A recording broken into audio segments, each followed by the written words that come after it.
Namaste viewers, a very very happy new year. ਤੁਸੀਂ ਨਵੇਂ ਸਾਲ ਦੀ ਬੜੀ ਬੜੀ ਮੁਬਾਰਕਾਂ। ਤੇ ਅੱਜ ਅਸ ਪੰਚ ਬਖਤਰ ਮੰਦਿਰ 'ਚ ਖੜੋਤੇ ਦੇ ਹਾਂ। ਤੇ here we are going to talk about two important trees, दो पेड़। एक तो बेरी का पेड़ है, जिस कहते हैं कि ये वो पेड़ है जिसके नीचे बैठ के गुरु नानक जी ने, जो जम्मू के राजा थे, राजा खोखर देव, उनको और उनकी जो वाइफ और उनके जो दरबारी थे उनको उपदेश दिए थे। स्पेशली उन्होंने जो रूलर राजा थे उनको ड्यूटीज़ ऑफ द किंग के ऊपर उन्होंने सेरेमॉन्स दिए थे। और ये वही पे कहते हैं वही बेरी का पेड़ है। और इसके बारे में हमें ज़्यादा बताएंगे हमारे अपने जो मेन शोमैन हैं of tree talk, Shri OP विद्यार्थी जी। सर, हमें बताइए इसके बारे में। देखो मैडम, ये भारतीय परंपरा है और संस्कृति है जहाँ पे पेड़ों को भी पूजा जाता है। जी। और पेड़ों को जो दर्जा दिया गया है वो किसी भगवान और देवी देवताओं के नाम से हमने जोड़ के रखा हुआ है। जी। तो ये जो पेड़ है जिसका संस्कृत नाम बद्री है, तो बद्रीनाथ धाम जो है वहाँ पे भी इसी के कुंज में उनका अवतरण हुआ माना जाता है। तो विष्णु के ही अवतार हुए वो। तो बद्री करके संस्कृत में काफ़ी ज़्यादा इसका जिक्र आता है। आयुर्वेद में इसके पत्तों का जो क्वाथ है, एक किस्म का काढ़ा कह लीजिए, वो जो है जामुन के पत्तों के साथ दिया जाता है स्वेलिंग्स हटाने के लिए। अच्छा।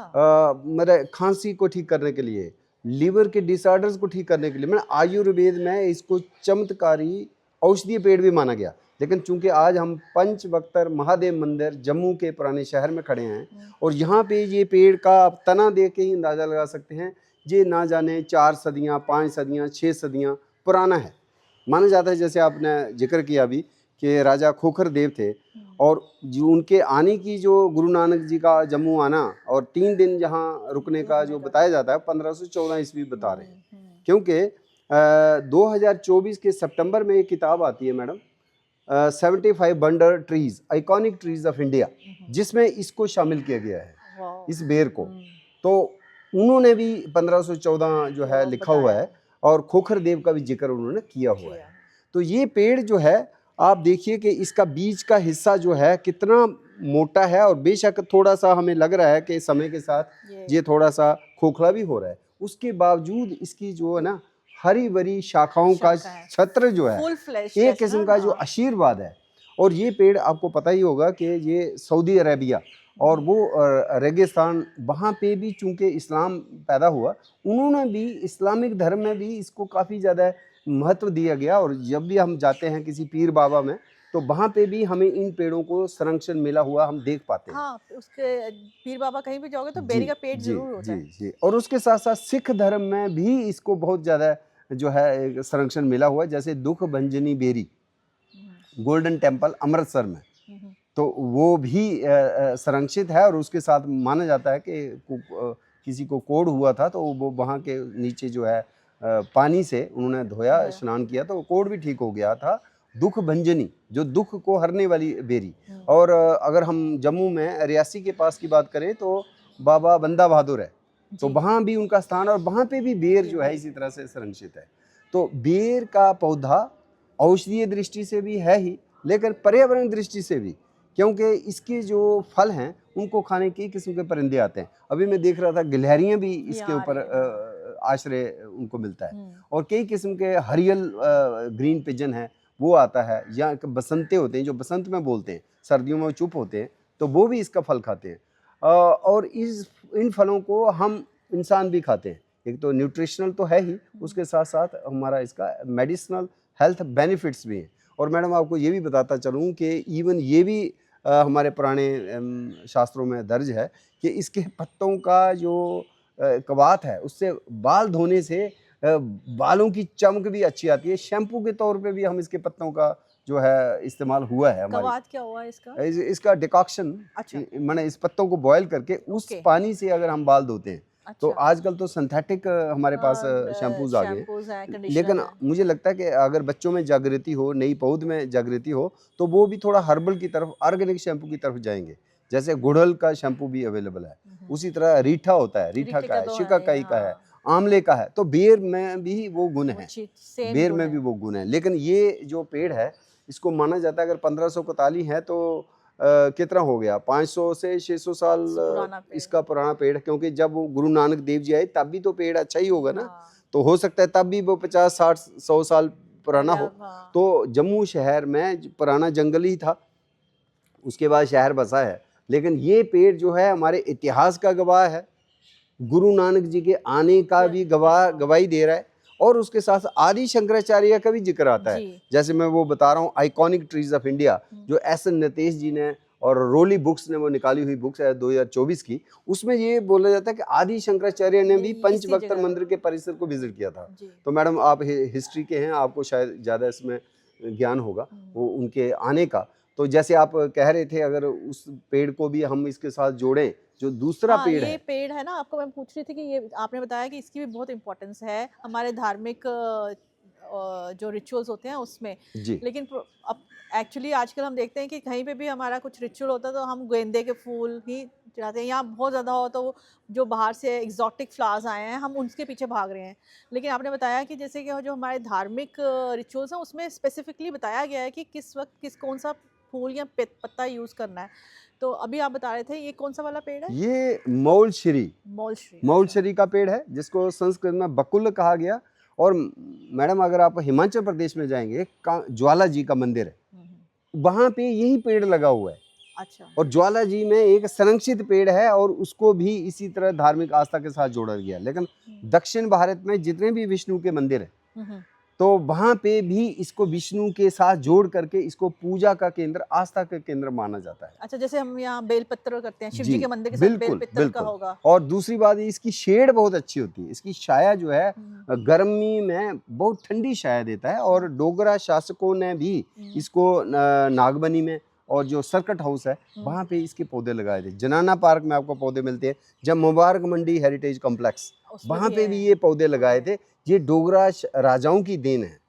आजकल हम इनका इतना ज़्यादा रोपण करने में हम कोई भी लगा लेते हैं, लेकिन वो बहुत ही मैंने जो भारतीय संस्कृति के साथ जुड़े थे, धार्मिक आस्था से जुड़े हुए पेड़ थे, उनको जगह दी। तो ये मैडम इसका जो है चेरी जैसा फल, ऑरेंज जैसा फल पकता है जब, उसको खाने में प्रयोग लाया जाता है। अच्छा। हाँ, वो खाने वाला है, उसका आप बेवरेज भी बना सकते हैं, परांठे में भी डाल सकते हैं विद हेल्थ बेनिफिट्स। और इसके जो फूल हैं, फूल जो है सफ़ेद रंग के होते हैं और उसके हार जो हैं रणवीरेश्वर मंदिर में बिका करते थे आज से 40 साल पहले। मैंने खुद खरीदे हुए हैं और वही चढ़ाया हुआ है। और ये कुछ भी कहें कि उपभोक्तावाद और बाजारवाद का जो विस्तारीकरण हुआ, आज गुट्टा ही हमें दिखता है और ना कि मौलश्री के हार। लेकिन दक्षिण भारत में आज भी मंदिरों में यही इसी के फूल जब अवेलेबल होते हैं अपने मौसम में, मार्च अप्रैल में इसके फूल खिलते हैं, तो वो फूल का जो है ड्राई पाउडर चूर्ण रख करके अगर आप बच्चे को देते हैं या खुद भी सेवन करते हैं दूध के साथ या गर्म पानी के साथ, तो माना जाता है कि आपकी दांतों की कोई प्रॉब्लम नहीं रहेगी। पायरिया है तो वो भी ठीक हो जाएगा, दांत कमज़ोर पड़ रहे हैं तो मैंने दांतों के लिए भी बहुत अच्छी टॉनिक माना जाता है। और ये जो है स्त्रियों को भी इसका जो है आफ्टर चाइल्ड बर्थ, डिलीवरी के बाद इसका रिकमेंड किया जाता था, इसका जो काढ़ा है हर्बल बेवरेज। अच्छा। क्योंकि औषधीय गुणों का ये एक भंडार है ये पेड़। और ये अच्छी बात है कि पंचवक्तर मंदिर में बेरी के साथ साथ मौलश्री के इस पेड़ को भी संरक्षण मिला है। मैडम अगर आप पीछे देखेंगे ना, ये पीछे जो है ये भी बहुत ही महत्व वाला पेड़ है, इसको बोलते हैं सीता अशोक। ये वो पेड़ है कि जब हनुमान जी सीता जी का अपहरण हो गया श्रीलंका में, जिस बाग में मिले उसका नाम अशोक वाटिका था। अशोक जिसने शोक दूर किया सीता मैया का, तो ये वो अशोक है। तो दो अशोक हैं, दूसरा अशोक भी कई बार नहीं अशोक है कि मैं ध्यान से देखूं इसको दूर से तो मुझे अशोक ही दिखा। हाँ अशोक ही है।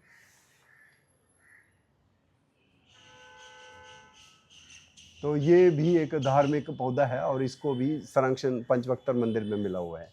हम कुछ जो हमारे बुजुर्गों ने पेड़ों को ना, जिस पेड़ की न्यूट्रिशन वैल्यू थी, इम्पोर्टेंस थी चाहे खान पान में, उनको ना उन्होंने धार्मिक को एक रूप दे दिया ताकि वो उनका प्रिजर्वेशन हो जाए। मतलब उनका ये स्टाइल ऑफ प्रिजर्वेशन था। तुलसी है, तुलसी की इतनी मेडिसिनल वैल्यू है, तो उसको पवित्र बना दिया ताकि लोग उसको काटे नहीं, मतलब इट गेट्स प्रिजर्व्ड। जी। आज और हम एक और चीज थी कि जिसकी लॉन्गेविटी है, जिसकी जो पेड़ 100 साल 500 साल 800 साल जिंदा रहता है, उसको भी हमने श्रद्धा का केंद्र बना लिया। जैसे हाँ। देवदार, पहाड़ों का देवदार जो है वो भी 500 साल 800 साल आपको मिलता है। जहाँ कश्मीर में, जहाँ जम्मू में भी चिनार है, चिनार भी 500 साल 600 साल 800 साल जीवित रहता है। जैसे जम्मू की बरगद है, वो भी 500 साल। बरगद को तो हम हाँ, पूछते हैं, मतलब पीपल है।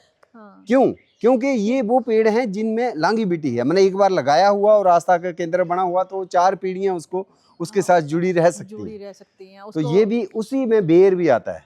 तो पंचवक्तर की ये बेर जो है ना, ये भी श्रद्धा का केंद्र है, और इसने भी काफी, मुझे लगता है, सदियों से और इट्स मतलब आशीर्वाद दिया बहुत है। ज्यादा फूला हुआ, फैला हुआ है हाँ, ना, आप फल मतलब देखिए, काफी फलों से भरा हुआ है ये। सो थैंक यू सर। आज हमने बेर जो पेड़, जो इतना इम्पोर्टेंट पेड़ है जिसके नीचे बैठ के गुरु नानक जी ने अपना उपदेश दिए थे, उसकी बात की। और एक और जो मौलेश्वरी पेड़ है, जो अगेन विष्णु के साथ विष्णु जोड़ा के साथ जाता है। अटैच्ड है, उसकी बात की। और सीता के साथ सीता अशोक, सीता अशोक जो जुड़े हैं उनकी बात तो की। 3 पेड़ बहुत ही बहुत इम्पोर्टेंट, जो पूजनीय पेड़, पूजनीय भी है और इम्पोर्टेंट भी है, उनकी इम्पोर्टेंस बहुत है। औषधीय गुणों और के। हाँ, बिल्कुल। मेडिसिनल उनकी इतनी इम्पोर्टेंस है, इसीलिए शायद उनको उसको एक धार्मिक रूप दे दिया गया है, सो दैट इट कंटिन्यूज। वो सस्टेनेबिलिटी की बात मतलब हमारे बुजुर्गों ने इस तरह से की है। So thank you sir, thank you धन्यवाद। Viewers. Thank you. So now you know the drill कि आपने इसको लाइक करना है एपिसोड को, और कमेंट करना है। और हमें कोई ऐसे और पेड़ हैं, कोई जो जो आप जानते हैं, जो आपके इलाके में हैं, जिनके बारे में हम नहीं जानते, प्लीज़ उसके बारे में लिखिए कमेंट्स में और हमें बताइए। We will try to cover episode on that also. Thank you.